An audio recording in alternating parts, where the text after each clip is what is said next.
This week on Behind the PFP. And then I booked a trip to the Himalayas because I was like, okay, my portfolio's dropped and I was emotional about it. I was kind of like checking it all the time. I just wanted to forget about it. I was like, it's going to go back up. I just got to leave this for a period of time. I got so deep into the Terra Luna ecosystem. Like I was literally building the education. Like I was building the high quality videos. I mean, if you saw the Terra Luna like section of Live Learn videos, it was insane, right? So that was all a pain because I understood the potential, and then that got ripped out from under me. Not just like losing a lot of money, I lost a significant amount of money in that collapse, but it was also like all this energy and time and stuff I spent into this education and this thing that I was building just kind of got ripped out from under me in a short space. Because what happens, right, in the traditional space when you've got investors, typically like the startup phases, you go from like seed, private, and IPO doesn't happen till way down the line when the project is already massive.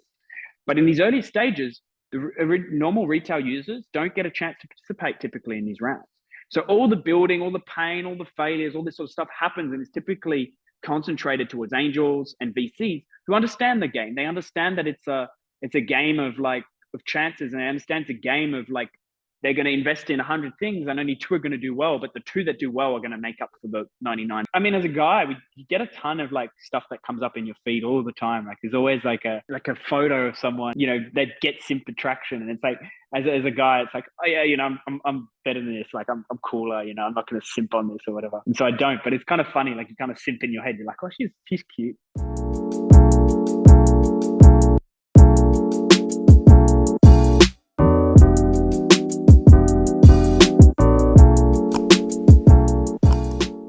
Hi, everyone, and welcome back to another episode of Behind the PFP. Today, I am so excited to introduce Simon Chadwick. Simon is the hardest working crypto builder I know, and he is also my first Twitter friend turned IRL friend. Welcome to the show, Simon. No, thanks for having me. Thanks for having me. Now, you and I first connected on Luna Crypto Twitter last year before the DPEG in happier times. And then we've since got to meet at some of the conventions in person. We've gotten to know each other, and you have a really fascinating story. I was hoping that you could tell us, for those that don't know you, it wasn't that long ago that you were actually working in the retail apparel business, and now you are a very successful crypto entrepreneur. So what's the TLDR on how you went from retail to founder? Yeah, so there's a bit of a story here. I have been in crypto since 2016, and so I'll kind of mix my personal story and my crypto story a little bit in here. I actually, and I've been on a few podcasts talking about this. I actually first discovered crypto back in 2012, and I was mining Bitcoin on my computer.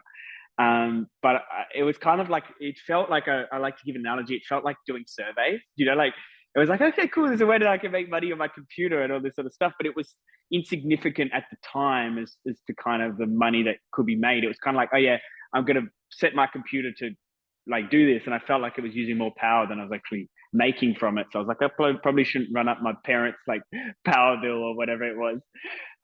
But then I kind of like, I remember the old school like UI that was like this little like wallet that you download onto your computer, and it was like super old, like old school stuff. But yeah, so then I forgot about it until 2016, where a friend of mine came and was like, "Oh, you got to check this out again." And I, got back into the space, and it was kind of the roller coaster of ups and downs of discovering crypto in the space. And I hadn't invested in any stocks or anything at the time, so it was quite crazy. And so I rode that wave, 2016, 2017, the parabolic bull run of like making money like out of thin air, like, everything was going crazy. And it was new to me, it was exciting, and I didn't have, the ability to kind of contain that. And when what comes up, sometimes it comes down, and if you don't have the ability to, you don't have the experience of it, sometimes it goes kind of back to nothing. But interesting enough, I made, like, for me at the time, like a decent amount of money. I had another business I was working on, a menswear brand that was going well, but it wasn't kind of going as well as I'd like. It was making money, but it wasn't making profit. And that's a big learning as an entrepreneur when you're building a business that's growing and everything, but your cash isn't coming in. So it was a bit of a tough time for me, but crypto was kind of making all this money. I was like excited, everything like that. And then the market like dipped. Right, this was around like end of January, end of Jan, And I was like, I had a big bag of assets. Tron was a really big one of mine. I had a lot of Tron, and that went crazy around start of January. And then I booked a trip to the Himalayas because I was like, okay, my portfolio's dropped, and I was emotional about it. I was kind of like checking it all the time. I just wanted to forget about it. I was like, it's gonna go back up. I just got to leave this for a period of time. Let's leave it. So I booked it. My little brother was going to the Himalayas on this like big wild month-long trek and excursion. And I was like, okay, like I'll come with you. Like I had a job at the time. I was selling suits and things like that. And I was like, okay, quit my job. And within like a week's notice, I left and I went to the Himalayas so that I wouldn't be checking my phone and my portfolio. And so this is actually crazy, right? It wasn't the only reason, but honestly, it was. And so I went on a month-long like expedition. I did an Annapurna circuit, and went up with 5,400 meters. The whole trek was about 18 days, and I was hoping that by the time I came back, my portfolio would be back up in some capacity or what, but it wasn't. It was worse. So there was that like lesson around that, but I was hooked from then on. I was hooked on it, and I was like, this, even though it may not come back up in the short period of time, I've kind of learned enough to kind of get into it. And I had some other brutal learning lessons. 2018, 2019 was brutal bear market, and I went through that entire time. I was glued. I lost more money, obviously, in projects like Ethos that went to from $13 down to $3, and then from $3 down to $1. And I bought a big bag at $1, and then I was like, okay, $1 is the floor. It's not going to go lower than $1. And then dropped further. I sold it at 70 cents, and it went all the way down to 2.7 cents. Which was crazy, and then actually ended up bouncing in the end. But so those years, right, I spent those years learning how to trade, playing around on BitMEX, getting liquidated all the time, and then when Binance introduced futures, me getting liquidated on Binance as well, right? And just learning and doing all the dumb mistakes. And I actually learned how to kind of read charts, and I learned how to kind of navigate the space. And I actually did fairly well from trading, and over, I think it was about 2 years or so, and I was able to kind of make an income from it. It wasn't like amazing, but I did decently from trading. But it was boring as hell. Like, honestly, like if you want to be good at trading, it's not many people can do it, and the people that are good at it, you have to be conservative, you have to be boring, and it's kind of like a lot of losses, a lot of wins. There was a period of time there I was selling suits as well, so I was fitting out weddings and doing all sorts of stuff. Like men's fashion is another thing that I'm quite passionate about. So I was doing that for a while. But then around, I think it was like 2019, 2020, like I went full time into crypto, and I delved in, and I just learned so much when DeFi summer popped up. Like I started learning a lot about DeFi. I delved into learning about like really the potential that this had to revolutionize the world. And I wasn't looking at it from the problems that it currently had. I was looking at it from the potential that it had. And that's something that I do a lot of. So move in, and then, COVID was kind of rough. Went through that, like portfolio dropping again at the start of COVID, and then the parabolic thing started, and that's kind of after that when like DeFi summer really kicked off. And I just got deeper, discovered Terra Luna. That was an interesting story. So Terra Luna was like I discovered Anchor because I was actually like really I had a lot of people come to me at that parabolic time going like, I want to get into crypto. I really want to, I don't know where to start. I had some successful business people that are like, I want to get into crypto. How do I start? Some crazy storm going on out there, actually. I just noticed, like, as we've been talking, it went from sunny to like a hurricane. What's going on? Yeah, it's like a freaking monsoon out there. It's actually coming in, like the wind's actually blowing it in under the door. I mean, successful business people are like, I want to get into crypto. I don't know where to start, but I want to be safe. And this was almost like a fallacy of mine and an issue where I spent time in the space and got more overconfident. And I had issues. This is actually how I discovered Terra Luna, was that I had a lot of issues with USDC and USDT. There was borrowing protocols like Celsius and Nexo that were centralized, where you could kind of lend your money. And I didn't trust them because if they went insolvent or things like that, it would have been an issue. And actually, this is quite funny because it actually happened, right? But I was always worried about like, what happens if the company goes bankrupt, or what happens if this stuff happens with these platforms? Then, the people that I'm recommending to these platforms are going to get wrecked, right? So I was always kind of very cautious with Nexo, Celsius, all of these platforms, Uholder. There's a couple of them that offered yields on stable coins, and part of this was like, you want to get into crypto and earn yields, but you got to be like safe about it. Then, I discovered a couple of insurances, and insurances was a way of doing it. So you could go onto Nexo and you could actually get insured in case, something happened. And then, that you'd be a bit safer. So that was something I was more comfortable doing.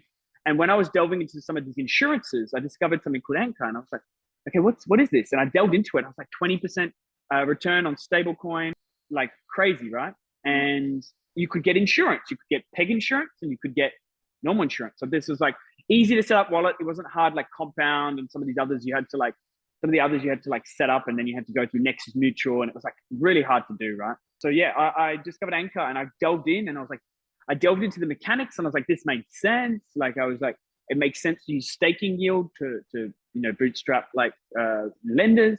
I knew there were risks. Like I knew that like there needed to be enough borrow demand for this to work, but I understand bootstrapping as well, and I understand that sometimes like incentives is used to build up something to a size in which it can sustain itself, which it never did, and that was part of the issue. I got a lot more involved in Terra, and then a friend of mine, actually Simon Rami, who I've known for many years, actually came to me and he was like, hey, I know you're really big in DeFi and crypto.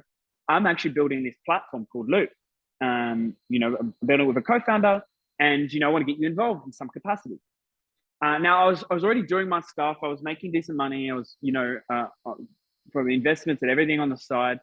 And so for me to kind of jump away from that and move my focus was a big step. And I was like, do I keep writing this, and do I keep like, do I get more into the educational side? Can I pause you for a second? When you say you were doing your own thing, you were making money on trading, and I think you had started actual financial education. Yeah, I had started education, and I was going in that direction. I was going to go down the direction of more YouTube courses, YouTube, all this sort of stuff. And I was doing fairly well with that. I was doing fairly well for my own investing, my own trading. And then obviously starting this was the suits, or you'd stopped that at this point? No, I'd stopped it stopped a lot earlier from that. I think it was like maybe 2020 I stopped in suits. So you were making enough money from your trading? Yeah. I was actually doing fairly well. From a mixture of things, right? Investing, trading. And I was actually doing fairly well when I went through this and Anchor, and built up a pretty decent portfolio. I had a fair bit of like Anchor, Luna, and it kind of got me to a size where I could kind of live off that and not have to, there was still some focus going into it. Like trading was still active, but there was still income kind of being earned that wasn't, so much active, and I could not have to think about it as much. But it was kind of a synergy, because when Simon's like, come and join Loop, it was like, I'll find a way to kind of do it. There's a few things that was like potential. Like I love making videos. Like something I'm really good at is actually educating and teaching people and talking and all this sort of stuff on camera. So it's kind of a natural fit, right? Like I was able to break down things in simple ways that people couldn't explain it normally, but I was able to break things down into a way that people could understand. And that's kind of a skill of mine. And so it was kind of like, I came in as like, kind of from a PR side, like doing the AMAs and stuff, but also I pitched them this idea of like building this learn to earn platform. Because I'd been in the crypto education space, I'd sort of seen like the struggles that many new users had. It was either like Coinbase Learn, which was great, earn to learn, but didn't really teach you about crypto, taught you about specific platforms. Or there was YouTube, but YouTube, the way the algorithm in YouTube works is that you don't always know where to start. It's kind of like you start here and it recommends a whole bunch of videos, but it's like, there's not a great flow in terms of what do I need to learn first. It's like, okay, I'm going to explain this video, but then you need to learn 3 other things to understand what they're talking about in that video, right? And so there was a high demand, but I saw a lot of pain out there around like, I want to learn, but I don't know where to start. I want to learn, I don't know where to start. So that's what pushed me to start the education, the courses and stuff in the first place. But this was a match for me to like see this as an ability to scale this up to an even bigger level. So I came in and I pitched them this idea of this learn to earn product that would follow a flow that made sense, that videos would be easy to understand. They wouldn't use big words. They'd be high quality, and there'd be quizzes and earn to learn. And I was working on building on-chain actions and NFT earning and all this sort of stuff into the process so the users could come in and learn, and then it would act as a lead. It was be free and act as a lead funnel into an ecosystem of products. That's where it started. I pitched TFL, and TFL actually paid a fairly decent chunk for the videos. And so they're like, let's do this and with high quality videos. So we're using the same ones as the original like Terra Luna videos, really high quality animations. And so they put up a budget and sponsored these videos, which I started to build. I built 36 videos and a big education flow, which were really, really high quality. And then we were working on ecosystem videos for the whole ecosystem. So Mars, Astroport, Stata, Nirvana, all these were all making videos with these high quality stuff. So it was going to be like a learning flow. And then at their back end, there would be like modules for each of these products. And they'd be able to offer incentives. And it was going to be this cool like learning experience. And, you know, I this is kind of like my joy and my pain, because I got so deep into the Terra Luna ecosystem, right? Like I was literally building the education, like I was building the high quality videos for I mean, if you saw the Terra Luna like section of Loop Learn videos, it was insane, right? So that was all a pain, because I understood the potential, and then that got ripped out from under me. Not just like losing a lot of money, I lost a significant amount of money in that collapse, but it was also like all this energy and time and stuff I spent into this education, and the thing that I was building just kind of got ripped out from under me in a short space. So yeah, that was that piece and that part of my journey, at least. And I'll stop my rambling a little bit and let you ask some other questions, but there's more to the journey, and it's a learning lesson, right? Well, it's funny because you rambled right into the next question that I had for you, which was, I wanted to talk about the crash. I wanted to talk about May and the aftermath. And it was really dark times for Lunatics, myself included. I think it caused us to bond. You really emerged as a key figure with a level head. And I remember listening to you run marathon Twitter spaces and just keep the community together. I remember sending you DMs in my darkest of hours, and you said it was going to be okay. You'd been through hard times before. And, you know, just listening to you talk about this now, yes, I lost a lot of money and my savings. You lost a lot of money and your savings, but not just that. During that time, you lost your blood, sweat, and tears, and everything that you worked on. I still had a day job that I could go to, but this wasn't just like your personal savings. This was your work and your business and everything that you put into it, and the projects that you were working on. It was their treasuries. You know, yeah. How does someone recover from that? And you were so calm, and not only were you calm, you went out of your way to keep me calm and check in on me and every other member of the community. And I don't know if other people are aware of that, or if they remember. A lot of people have kind of dispersed from now, but you were like, I owe you a big thank you, because you really helped me, and I so appreciate that. So I suppose my question is, you know, I've kind of heard you talk about your relationship with failure before, but you know, what got you through that time, and what allowed you to be so strong when I felt like the world was crashing down around me? Yeah, that's a really good question. That was interesting enough. Like, you know, all this happened, and there was a ton of stress that happened in a short space of time. It's kind of like the adrenaline kicked in. Like, you know, Loop's treasury got wiped out in a period of time. I got wiped out really, really hard. It was almost surreal. It was almost like unreal, like what had happened. And there was literally a space where like the whole treasury got wiped out. I'd lost a huge chunk of things, and no one was getting paid. Like no one was getting paid. No one knew where like the next, like what would happen next. But I think something, and this is actually a great reminder for me, especially like maybe in recent times, because you kind of get beaten down, and after it kind of piles on. But like I built up this decent amount of self-trust, right? And I say this like, and I think I've told you this before. It's like I've kind of like over the last maybe couple of years, and it's not just a byproduct of bull market, it's a byproduct of the whole building up skills and connections on some stuff that like if you drop me in a desert, I'll find my way out and I'll manage, right? And so it's this level of trust that everything's worked out in the past, so it's going to work out in some shape or form in the future. Maybe not in the way that you want it, but it is going to kind of play out. When the Terra Luna collapse happened, obviously I got hit, but I saw everybody else got hit as well, and it was almost like, you know, you could run in a ball and cry and lick your wounds and kind of like curl up and like ignore the world, or you can really like be there for other people. And leaders are the ones that step up when the times get harder. You know, I always listen to like audiobooks and stories and things around, you know, good versus bad presidents, and the ones that go and visit like a cyclone when after the fact, versus the ones that don't, or the ones that kind of like stay in their like place during times of crisis, when leadership really shows up when everybody's at their worst, and you almost take personal sacrifice to go and actually be there to support people, not for any motives, but because that's what the right thing to do. And that's what people need. People need direction and they need certainty at a time that isn't certain. And it was tough for me. Like, I think that time I didn't feel the hit till maybe after those 2 weeks. Like I didn't sleep, I think, the whole entire 2 weeks. I was running on adrenaline and stress and everything like that. And I was trying to make things happen and make things move.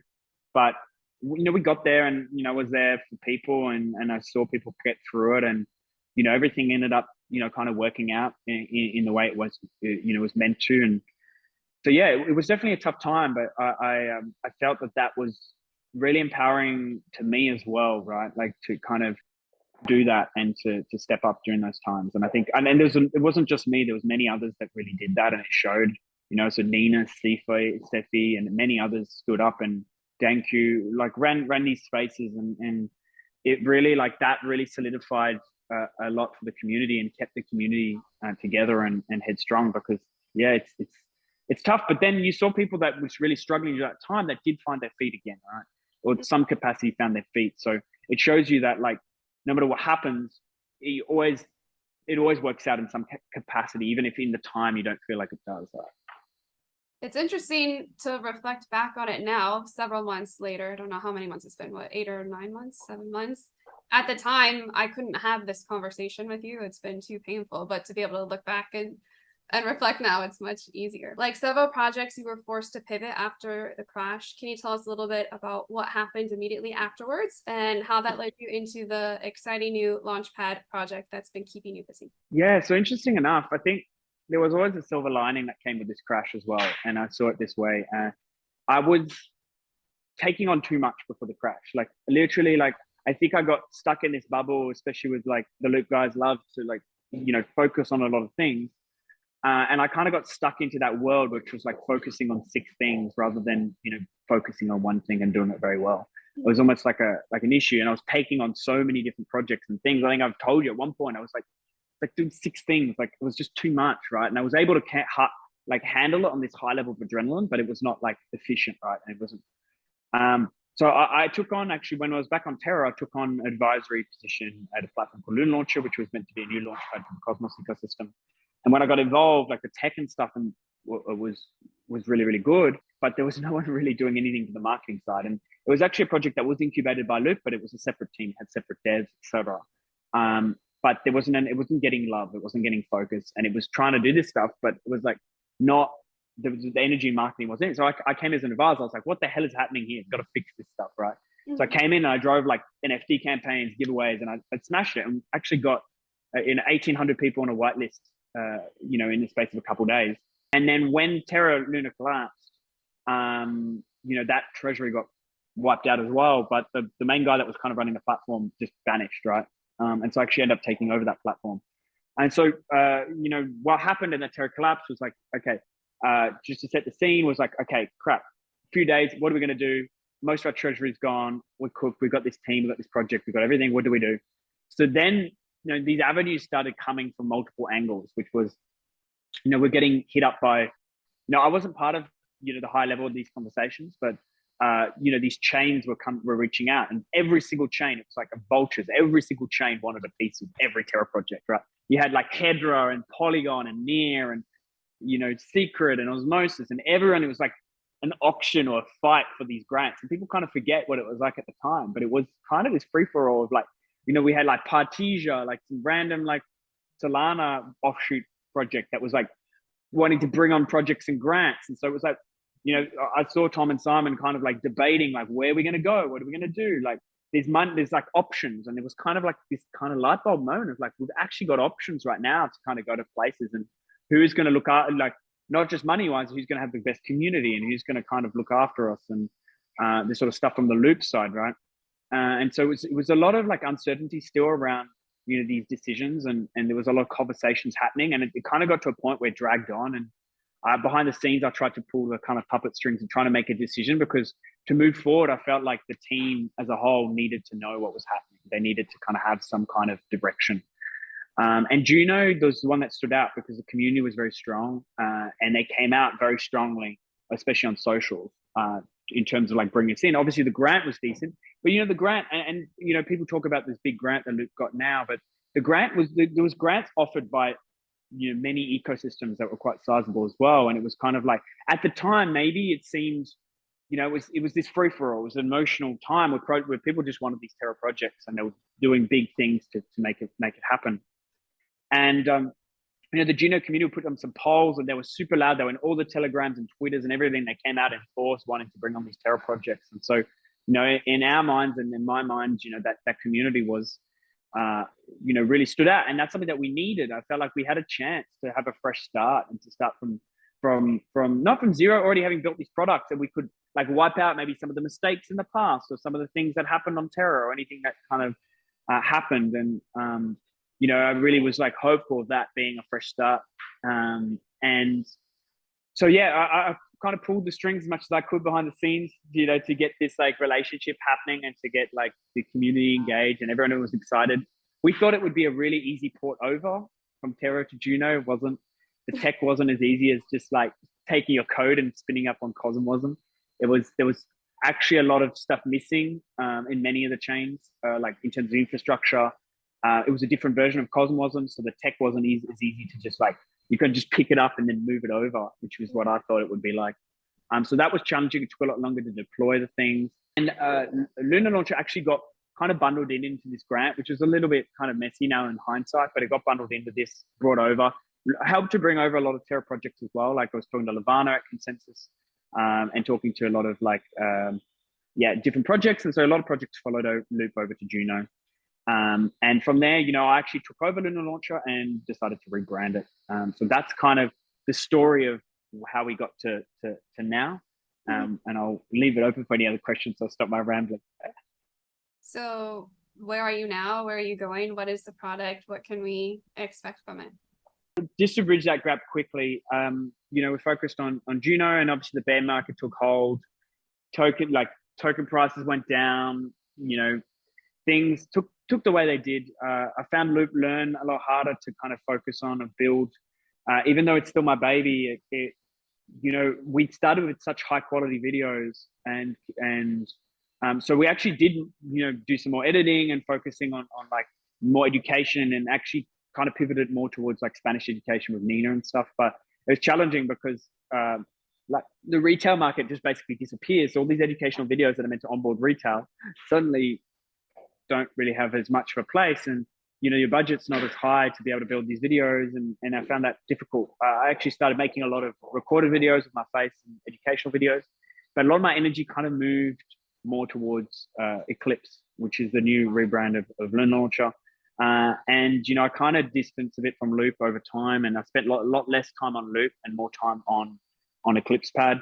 And now I think it was about a week ago I officially left Loop in an official capacity to focus all my energy on Eclipse and everything that needs to happen there. For the last few months I hadn't been as involved, but I hadn't really been involved. But now it's just from an official perspective of like parting ways and closing that chapter. So Eclipse Pad, when I brought the Eclipse Pad over to Cosmos, I saw an opportunity. There was a ton of chains and project building and launching, and I saw an opportunity. There was actually no active launch pad. There was no way of raising money or launching, or there was LBPs and airdrops and stuff, but there was no kind of launch pad and way of gathering exposure from outside the Cosmos into the Cosmos. So I saw that need. I talked to a lot of projects that saw this as a need. And I kind of doubled down on that and basically created Eclipse Pad and the proposition, expand the Cosmos, build the future, which is about bringing exposure to the Cosmos ecosystem of something that I believe is going to play a massive part in the next cycle, but just doesn't have the adoption that it deserves. And so that's been challenging. Honestly, it's been really, really hard because launch pads aren't a bear market product. And even though there's a lot building on Cosmos, as the market got worse, it got worse in terms of propositions around projects that thought they were going to launch soon. Are like, actually, we're not going to launch till Q1, Q2, or when you launch a launch pad and you launch projects, it's very reputational based. You can't launch products. You can't launch something if there isn't enough, chances of it selling out, because then if it doesn't sell out, people are like, oh, this is a dud, and you're bad for the project, bad for Eclipse. So that's been a challenge because, I was going through capital raising rounds and going through, this whole emotional roller coaster of being a founder in the bear market, mixed with the fact that you're building a launch pad in a bear market, which is literally like one of the worst things that you can build in a bear market, because it's literally a bull market product. It does not to say it's not possible, and this is where my vision attached to it, and I see still the potential for it. But it was definitely like the hardest product to build in a bear market, combined with the fact that it's not just a tech product, it's 90% relationships and reputation and stuff. It's all about business development. It's all about building close relationships and projects and building community, right? Which are hard things to also do in a bear market. So all of these pressures combined created this cook pot, which was definitely challenging. I tell you, it's a tough thing. And pressures for, Juno going, you got to launch now, and it's like, no, if I launch now, then it's dead. It's like, do you want a successful launch pad, or do you want like a ghost product? And that was kind of my line. I kept pushing. I was like, no, I'm not going to launch now. I know that we need to build Runner and we need to do this stuff, but we can't launch right now, because if we do, it's not going to serve anybody, right? So that was some of the challenges. But I've still kept going, and we've built out some insane, like around UI, UX and propositions around like onboarding. So now, with Squid, you can onboard from any chain using any asset. You can use your ETH to participate in Cosmos, Carter on Ramp. The UI, UX is seamless. But we've recently, and this is still alpha, so you're getting an alpha drop here. We've recently been working on pivots, and this is the sign of entrepreneurship. If you're an entrepreneur and you're not willing to pivot, I think this is where many entrepreneurs go and die. If they're not able to, they either pivot too much without the right research and thought, or they don't pivot when they need to pivot. So basically, the first pivot that I was looking at was, how can we abstract the UI, UX from this experience? Lunatics had already built code for 5 major ecosystems. We built multi-chain capabilities to be multi-chain platform. But the main issue that I've noticed with a lot of these multi-chain platforms was that you had to change wallets or change networks or bridge your assets over every time you wanted to go from Solana to Cosmos, or Cosmos to Near, or any of these ecosystems. And it's not a beginner-friendly experience, right? The wallets are an absolute nightmare. No. And, with Axelar, IBC, and Axelar, something called general message passing, there's an ability to sign transactions on a cross-chain network, right? So IBC, you can sign with inter-chain accounts, you can sign a transaction on a different network using one chain. And so I really delved into this proposition of what if we could abstract the UI, UX away from this experience, so that you could build a platform that's across 10 chains, that doesn't matter what chain you're on or wallet you're on, you can interact with it, and you could participate in a launch across 10 chains while still using a different wallet. So I really delved into this trajectory, and I kind of ran into some bottlenecks, which kind of disheartened me, but it kind of gave me hope. Was wallets is the blocker here, because you still had to have multiple wallets. So I'm still investigating, talking to a lot of wallet providers about how can we abstract this high level UX so that user can come in, use their email to sign up to a wallet, right? Create a wallet. It creates a wallet across 10 chains. They don't even need to know what chain they're on, and they can participate in cross-chain applications without even knowing. And that's possible. It's a little bit in the making, but there is definitely inroads towards making this happen. I've talked to the TFL guys about this. I've talked to a lot of wallet providers about this, and I really want to pioneer this as well. That was one of the main pivots, but it's kind of held back by the wallet solutions. The secondary one that we've been pivoting, and one of the team members kind of brought this, it's awesome, and we've been like digging in, doing a lot of research and digging into this, is building quest style platforms. So it's like a marketing bounties platform where projects can come in and set up marketing on-chain actions and marketing budgets, where a user might, have a near project that wants users to kind of interact with the NFTs. So they put up this marketing, a bounty, this quest, users come on, they participate, and they can either earn experience points, NFTs, or rewards by engaging with learning, kind of similar to Loop Learn a little bit, but kind of more advanced with quests and bounties. It's a couple of projects that have done this. I actually noticed recently CoinHall has built CoinHall Genie around this, but just for Terra. So a similar kind of project. But I'm seeing the potential to really tie this into the Launchpad. So instead of just being like for users to get into these IDOs, they can really, what if users engaging on socials a lot and engaging with these quests and all this sort of stuff could actually have the ability to earn whitelists into IDOs?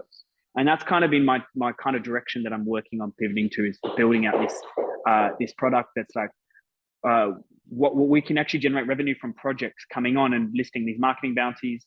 We can be generating user adoption and getting users excited even during the bear market, even if there's not launches happening, more utilities for the token, and kind of building out this ecosystem where users can learn, can earn, can do quests, and then can participate in launches.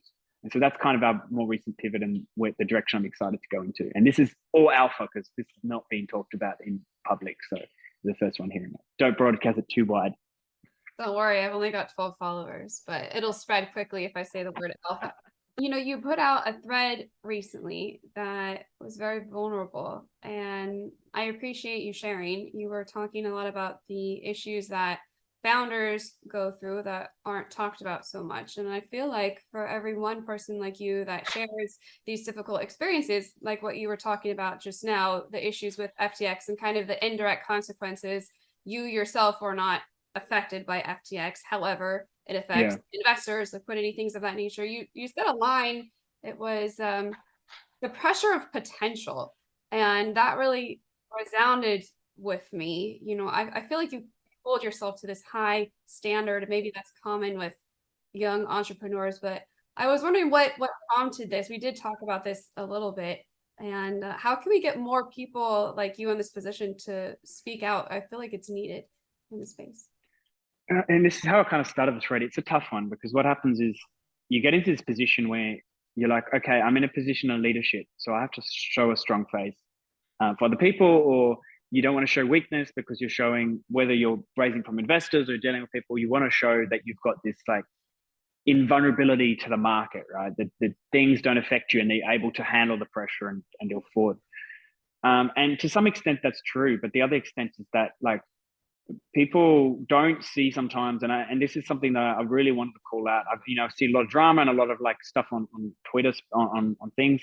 People don't realize what founders go through, like what really goes on behind the scenes and the amount of pressure that happens at a founder level.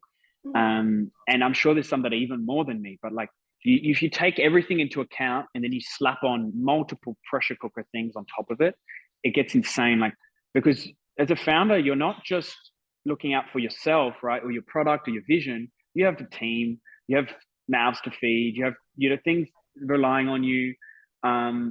If those things go down or they go bad or whatever it is, like it's like, if you fail as well, like you raise your reputation on the line. It's like, well, you failed at a product, right? If this goes under in crypto, and this is huge, and I want people to understand this massively. It's one of the biggest problems, I think, in the space that we don't understand. In the traditional space, the majority of startups fail. Like a very large majority of startups in the space fail. I think I was listening to a Y Combinator thing the other day. Like out of 4,000, you take a sample size of 4,000 projects, 2,000 will do okay, 15 will do really well. But out of that, the majority of those will fail, right? Even good founders, good projects, good things, they will struggle to reach product market fit. In crypto, when this happens, it's a rug, right? It's like the team's rugged, right? And all these projects become ghost projects. They become, because what happens, right, in the traditional space, when you've got investors, typically like the startup phases, you go from like seed, private, and IPO doesn't happen till way, way, way down the line when the project is already massive. But in these early stages, the normal retail users don't get a chance to participate typically in these rounds. So all the building, all the pain, all the failures, all this sort of stuff happens, and it's typically concentrated towards angels and VCs who understand the game. They understand that it's a game of chances, and I understand it's a game of like, they're going to invest in 100 things and only 2 are going to do well, but the 2 that do well are going to make up for the 99 that are things. In crypto, we kind of bring in these tokens that are kind of now utilities or investments or whatever it is, where, retailers suddenly got interactions and ability to participate, but they don't understand the game that is like the vast majority of things they invest in are going to fail. Right? So they put all their eggs in one basket, or they're like super invested in one project, which statistically has a very high chance of failure, no matter what anyone tells you. And suddenly then they're emotionally attached to the whole way down. And then the founders cop a lot of it because, for whatever reason, and sometimes fairly, there is a lot of rugs, a lot of scams, a lot of stuff. But then there's also the fact that like founders aren't perfect, right? And they're held to a high standard in terms of having their shit together, or, knowing how to run a company, or knowing how to run a company, but also maybe not being able to find that product market fit, no matter how many pivots. And I think this is an important discussion. I think for founders, you add the pressures of runway, you add the pressures of the market, regulation, like you got to make sure that everything that you do is not going to get you screwed with regulation, teams, hiring, vision, like do a pivot now, how do we generate revenue? There's like the space collapsing, Twitter FUD, and yeah, then mixed with the community piling on and just going like crazy. It's just a pressure cooker of stuff. And I think it's important for founders to talk about this and to be there, because there is definitely real emotions behind the scenes, and it's definitely a tough thing. And if you need to raise more capital in this market, it's brutal. Anyone going through the VC rounds pretty much will tell you that if you need to raise more runway right now, it's very challenging. So uncertainty around the future, we don't know how long this bear market's going to last, etc. So yeah, that's kind of my perspective on this, and kind of from my place trying to piece that together so people understand that a little bit more maybe. That's so important what you just said, and I really appreciate you putting that into terms that I can understand, right? You're right, so many projects do fail, but when they fail in crypto, they're automatically a rug. Well, just because it didn't work doesn't mean it was a scam. It doesn't mean that you didn't try your hardest. Sometimes it wasn't the right timing, or there wasn't a need for the product, and people's emotions are getting involved. And you're right, I'm not an accredited investor. I haven't spent my whole life investing in projects, and here I am able to invest in these early projects. My emotions get involved. I'm not a rational investor. I can't separate the two, and I have direct access to talk to these founders. I can tweet at you all day long, and I can harass you with direct messages, but you're a real person. In traditional world, there's at least some separation. That is that's a very real problem. Yeah. Wait, customers are shareholders, like a lot of the time, and this is against securities laws. It almost like customers almost act like shareholders, which is interesting, right? Because as a early stage startup, right? I mean, at an IPO level, when you got a Tesla or an Apple or whatever, big company, they got this shit together. They've got like massive things. But at a startup level, like the statistics don't lie that the majority fail. So majority, if they don't fail directly in crypto, become ghost companies, right? And then this whole community stuff can take away from a founder's ability to build. And I've actually really loved the Kuji guys. Like I spent some time with them in Portugal. Absolutely love Dove and the crew. They're amazing guys. And if you can't see that through Twitter, meet them in person, because they're really, honestly, like really good builders and really good guys. And I feel for them because they're passionate and they're emotional, and that's why they're still engaged with it. Even you see Dove tweeting some of this stuff on Twitter where people could be like, just ignore it. But you're passionate, it's your baby, like it's your thing. Yeah. And in the traditional space, you have to answer to investors and VCs and angels and stuff, but you don't have this kind of social media pressure that's like taking you away from, the building that you need to do, which is like, you need to focus, but you've got to handle all this other stuff, which is shareholder stuff, which typically happens with VCs and angels, right? Which are experienced, or they've kind of got knowledge or contacts or stuff to fix these things. But instead you're doing this in the communities, which is almost, it's the two edges of the knife, right? So one of the blessings and the curses. Community is one of the most important things. But the fact that this community can also be on the other side is difficult, I think, because you may not be at a stage like where that is helpful. So yeah, that's just an interesting perspective. So is there a solution, or we're still working through that?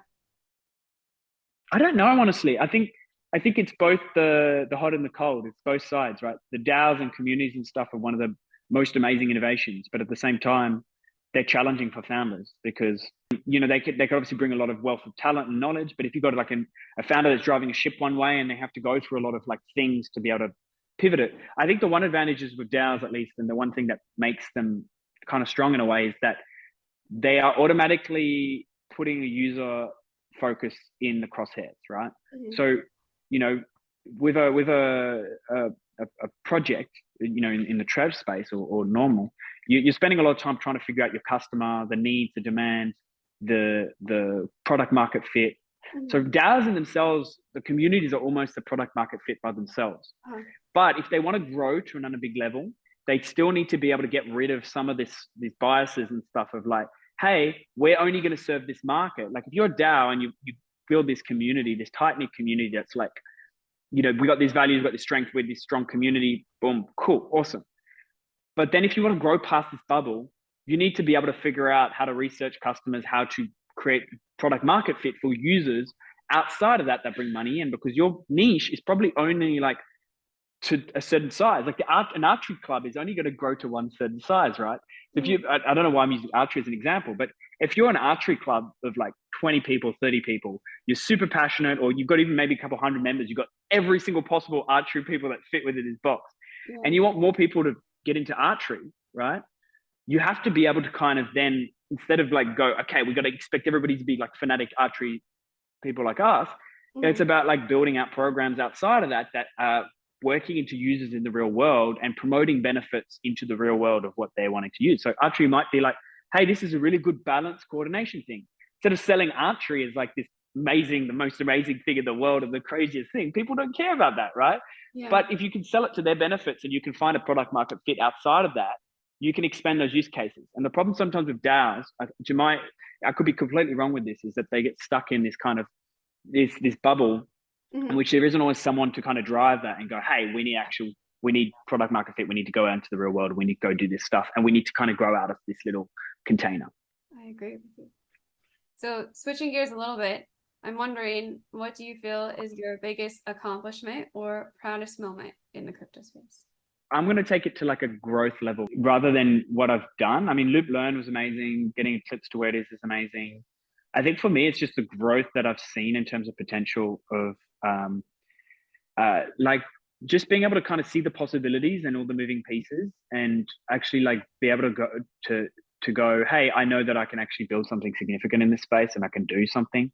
I know that's not a direct answer to the question. I mean, I'm super proud of all the work that I've done in terms of like, you know, being engaged with the community and building up like knowledge in DeFi, and then building a vision for like Eclipse Pad, for example, and kind of like even seeing all the UI that was built and all the stuff and getting it to this stage. I'm super proud of all that. And even though it's not this massive, enormous protocol just yet, like I'm proud of each piece of that. And I'm proud of like the journey that I've taken, even from before getting full time, like into DeFi building to like where I'm now, and seeing kind of the road ahead of like looking at myself. Like, look, it's been tough at times. I mean, even as I mentioned recently, I lost a lot of self-confidence in certain areas and stuff, which is rare for me, like someone who normally has a lot of these. But at the same time, I still see this like ability to kind of build some cool stuff. And I'm kind of excited about that. And I don't know if that's an answer directly to your question, but it's kind of in my weird way of thinking. I think it kind of is. It's like seeing the person that I was, the person I am now, and the context I've built and the people that I've helped along the way. I think that's probably a big accomplishment for me, is like really, I've been helping a lot of projects behind the scenes with VCs and all sorts of different things. And I've absolutely loved doing that. And that's something that I'm definitely proud of for sure. That, and always being able to get back up on your feet, is a huge accomplishment. Yeah, learning adapting. I never thought of it like, you know, it's still failure is something I still struggle coming to terms with, because, you know, as an entrepreneur, you're going to fail many times, and it's kind of like, you know, I've put all this time and energy into this one thing that didn't work out, and then, you know, your reputation and your like self-confidence sometimes leans on that, of like this failure, but being able to get back up. And I think learning how to adapt quickly and make decisions quickly for me it's been a huge shift. It's like, okay, this isn't working. I need to recognize when this isn't working. I need to recognize when this needs to shift and tweak. And I need to like make quick decisions around this. And this is something that's not taught to you, right? You're not taught to like, you're attached to a vision or a business, and then suddenly like something changes. You need to be able to make those decisions really fast to go, we're going to shift this way. And it's not intuitive, right? It's not something that we kind of used to knowing, but it's kind of sometimes required. But you can't pivot too much. If you pivot too much all over, you flip flop all over the place, and you don't do research and stuff, then it's not an issue. But yeah. So then on the flip side, I've been asking everyone, what is the biggest challenge that they face and how do they overcome it? But as a founder, I feel like we've talked about several of them and you've overcome several of them. Is there one that stands out to you the most as the biggest challenge you faced? All of it. Like, I mean, it's almost like a video game where you do a level and you struggle at this level, and then you do that level, and then the next level is even harder. And that's kind of like what it's like. I mean, for me, there's so many things I've had to learn along the way, and so many things that this is where advisors and stuff and mentors and stuff are so important, because you can't always piece together. It's like, you know, I think sorting priorities, figuring out what the biggest priorities are, right? Hiring teams, that's it's a really hard thing for me. It's like, how much you pay people? How do you structure this? How do you like structure incentives? How do you do this sort of stuff? And, you know, once you've done it many times, it's obviously like more intuitive, but there's a lot of learnings on the way of this journey. And founders, you do a list of 100 things. I mean, I went through like a lot of VC, you know, rounds where you was doing 6 to 9 calls a day with VCs. And if every single call is super repetitive, of like every single call, you get asked some new questions that like throw you off of like, oh crap, I don't know the answer to this. And you think that you've covered everything. Like I wrote a like 38-page document of questions of like answering every possible question. And I still got questions from VCs that was like, you know, really like throwing you off. And every single time you solidify your offer more, you solidify your answers more, and you learn more about yourself and your product. And you do more research and you dig in more and more and more. And it's grueling, like 100,000 things, and it's 100,000 more. But that's the journey. So on that note, what advice would you give to someone or a new founder that is getting their start in the crypto space? Yeah, so as a new founder in the crypto space, I would look at a couple of things. Like, firstly, I would look at you know, the team around you. Do you have a co-founder? Like, can you put a co-founder in place that can do the stuff that you can't do, that can kind of help carry that load? Someone who you synergize and work really well with, but has like maybe a different skill set to you. I think that's super important. Second piece is like, okay, you've got a cool idea and ideation. An idea is only a piece of it, right? You need to like be able to execute it. But is your idea, and this is something I get from VCs a lot, is your idea defensible? Like, do you have a moat, or do you have like something that sets you apart that isn't just tech related? Because again, if it's just a tech advantage, that can be copied. The open source, that can be taken, like that can be replicated. But what is stuff that you have that's not replicatable? What can you build like IP wise that's not replicatable by anybody else?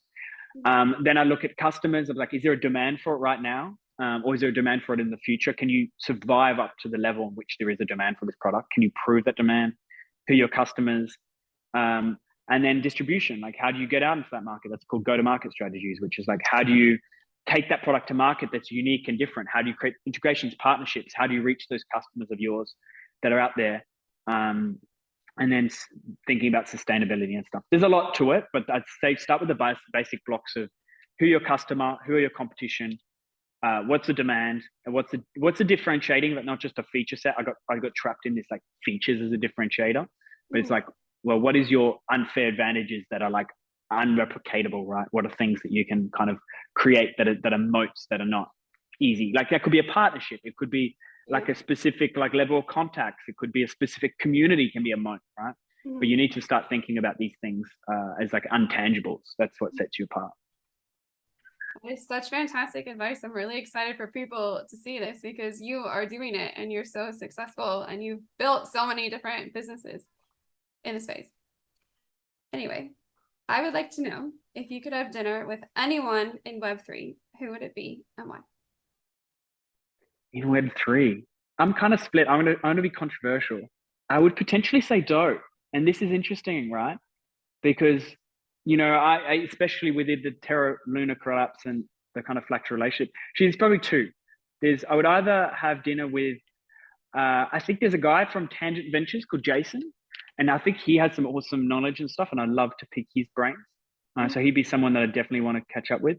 But Doe's another one, and Doe for a different reason, because I know that he's got controversy.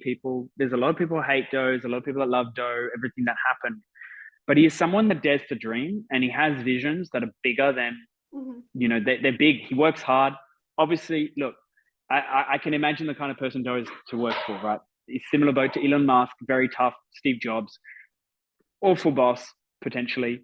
But in terms of like as someone who you want to pick their brains and you want to synergize with, like I like to see that the vision of a bigger world, of something that's so big that gives people dare to dream, and many people don't think big enough from this perspective. Like Doe was always going like, how do we go to this level, and not afraid to fail. Like obviously Terra was a massive failure, like Terra won, right? And you know, seeing everything that happened, and then the pickup of like, okay, we're going to attack it again from a different angle on another level. You know, the past is, you know, cooked, but now we're moving forward, and we're going to keep dreaming. We're going to keep having this vision, and so that's something that to me is something that I treasure and value so much. I understand the perspective. I understand a lot of people were hurt, a lot of people were burned, but if we like hang on to that too much, then we get roped in. So he's someone I'd love to have dinner. I love to like exchange great ideas with, and I love to kind of, you know, just kind of pick brains, because he built something massive and he can do it again. And it's kind of the way that my brain thinks as well, around these big visions that people think are impossible and immanageable, and that you strive out to achieve them. I think you founder and entrepreneurial types, you just have a way of creating these visions and something so big that you can engender these communities and something so beautiful that we all want to believe in. And one of the things that we were talking about previously is, you know, when Luna collapsed, we were sad, we all lost a lot of money, but we lost this vision of something that we believed in so strongly. And when you can create a product like that, it takes a really special mind to create something like that. So I do understand why you would choose Big time. And then there's the founder issues of that level. It's like ego and cockiness, and like at every level, there's a new devil, right? And some people say it's the same devil, some say new devil, but there is definitely like I think layers to entrepreneurship, and the what you learn at stage one, and then I think, you know, what you see, and some of the stuff you may be able to handle kind of earlier in your journey, but you see a lot of founders that get overconfident, and you know, and people hold it against them, but it's like it's part of the journey, right? It's part of the learning. People pedestal people and expect them to be perfect when they're far from perfect. They're just humans that have maybe a higher work ethic, or they've, you know, or not even, maybe they don't even have a higher work ethic. They just have a different mindset around like entrepreneurship and risk, and they're able to kind of dream things and create them. But they're still humans with real human emotions, real human problems, failures, things they don't know. They're just willing to kind of take the step into the unknown of like, I don't know this, but I'm going to try anyway, right? And that's a risk attributed to that. And I think that's, yeah, part of it. That's a huge reason why I wanted to do these interviews, because I want to pick your brains and I want to know what sets you apart from every other person. You know, how does your mind work? You know, how are you able to take actions that others don't? So you have been spending some time in Bali. I imagine it's just living the dream, this remote life and this beautiful place. I was wondering if you could tell us a tiny bit more. I know that you haven't enjoyed it so much. I've also seen some crazy videos of the wildlife neighbors that you have. So maybe just tell us a little bit. The monkeys come and visit me. Yeah, so Bali's great. Like I have enjoyed it for sure. Obviously, I haven't enjoyed it like to as much as it's like I'm not here on a holiday. I'm living here, and I think, you know, I spent so much, like the workload was a lot, and it took me away from being able to focus on other things. But what I really love about Bali for me is that everything seems like really easy. Like it's cheap, it's easy to access stuff. It's always like pretty much sunny except for now. And like the surf's nice, the beaches are nice, the food's healthy. Everywhere you can get green juices, green smoothie bowls, everything. And like I just jump on the scooter, and like literally in 2 minutes I'm at any restaurant, any cafe, anywhere. There's yoga, there's like good kind of like mindfulness stuff. And, you know, I mean, this sounds like such a first world problem, right? But like in Australia, like everything is very contained, right? Like people live in their own bubbles. You know, there's rules, regulations, everything for anything, right? And here it just feels more free. Like you can kind of just live, and it's living like, and you don't think about like this and that, and oh, am I speeding? I cops looking over my shoulder, or do I have this, or any of this stuff. I mean, this seems so banal, but like restaurants are open late, cafes are open late, and they can kind of just like live, and people are just chilled and relaxed and happy. And I think that's definitely a cool thing. I enjoy that. It looks amazing, and I'm coming to visit you, by the way. Definitely. So, all right, so I have a couple quick questions for you, and then we'll wrap up. First one, you actually inspired this when I was coming up with the idea for this podcast. So all my future interviewer guests have you to blame when I ask them this question. Okay. Who is your Web3 crush, and or who do you simp on the most on crypto Twitter? I'm like a simp anti-simp. So whenever like there's something I want to simp on, I'll usually put like I'll put a comedic gif rather than putting something like serious.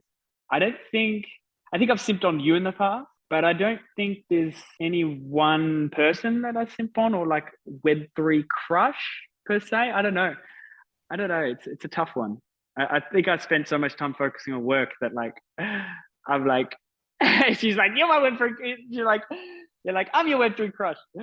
I'm going back to this anti-simp comment. I think that's funny.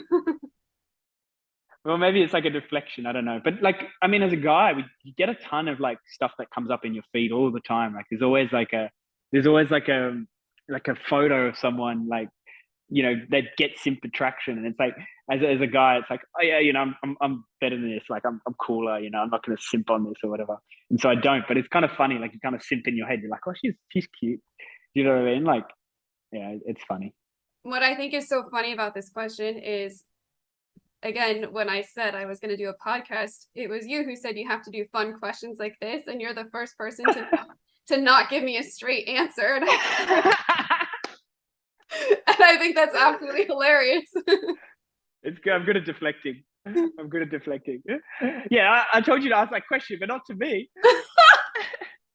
Well, I'll give you a pass because it's been good content for my other videos. All right. What's more fun? Consensus or Cosmoverse? Consensus. Don't get me in trouble for this. Colombia was awesome, but I don't know. Consensus is definitely insane. Trading or building? Building. Are you more of a plan ahead or go with the flow type of person? Absolutely go with the flow. I hate plans. Which is funny because I'm a visionary, like ahead of time, but I hate plans. It's kind of funny. Complete this sentence. Being an entrepreneur is rewarding, but hard work. So just a couple of last words. What excites you the most about the future of Web3? I think for me, the next, obviously a lot of the crap's been kind of drained out, which always happens in these bull cycles. So now I've actually seen so much development since 2016, 2017, which was like mainly ideas of what Web3 could be, to now the development and the infrastructure and stuff it's becoming insane, right? Like some of the stuff behind the scenes is really cool. So I'm really excited for the next couple of years to see that evolve more. I'm really excited for the layer of UI UX that enables this technology more, because right now there's been so much focus on obviously this behind the scenes infrastructure, which is maturing at a ridiculous rate. But I think now that this kind of is maturing behind the scenes, it's about like starting to build on top of that to build these like adoption layers so that people can actually use it in the real world. And there isn't this same stigma that's like, oh, crypto is just this coin that goes up or whatever it is. And we actually start using this tech. It actually starts generating revenue. It starts like really getting wider adoption to what the tech can enable in a lot of countries, rather than focusing on like a speculative like up and down and what's the next Dogecoin and all this sort of stuff, right? So I'm seeing this tech evolve, and I'm really excited to kind of help on the UI UX front in the user base. And what is one thing that people should know about you, or you hope they take away from this interview? Maybe that like I'm human, and just pushing forward and working hard and all this sort of stuff. Like it doesn't mean that everything's going to be perfect. Like everything that I build is not going to be perfect. Like even the things that I think are going to work out a certain way aren't going to work out that way. But the question is like being able to adapt, and this is something that I will be able to do, is always adapt and adjust and make things go in a direction that I need to go and create something bigger. But yeah, I'm not perfect. Like something, I'll make mistakes, and that's just a part of the process. And that's part of the learning. I've learned so much more from those mistakes. And sometimes those mistakes is not always something that you do, but is your reaction to something. Like something is done or something gets done and you don't react to it quick enough, or you don't like take responsibility quicker for like fixing these things. So yeah, just that's probably one of them. And that I also care. Like I'm here for people, even if I'm kind of busy. Like I trying to limit more distractions, but like I really want people to succeed, and I want people to do well, and I want people to build. And yeah, that's huge. Well, Simon, thank you so much for taking the time out of your very busy day to come chat with me. There is so much wealth of knowledge in what you shared with me, and I know that people will really. There's a lot of value in what you shared for people that want to move forward in being a founder in the space.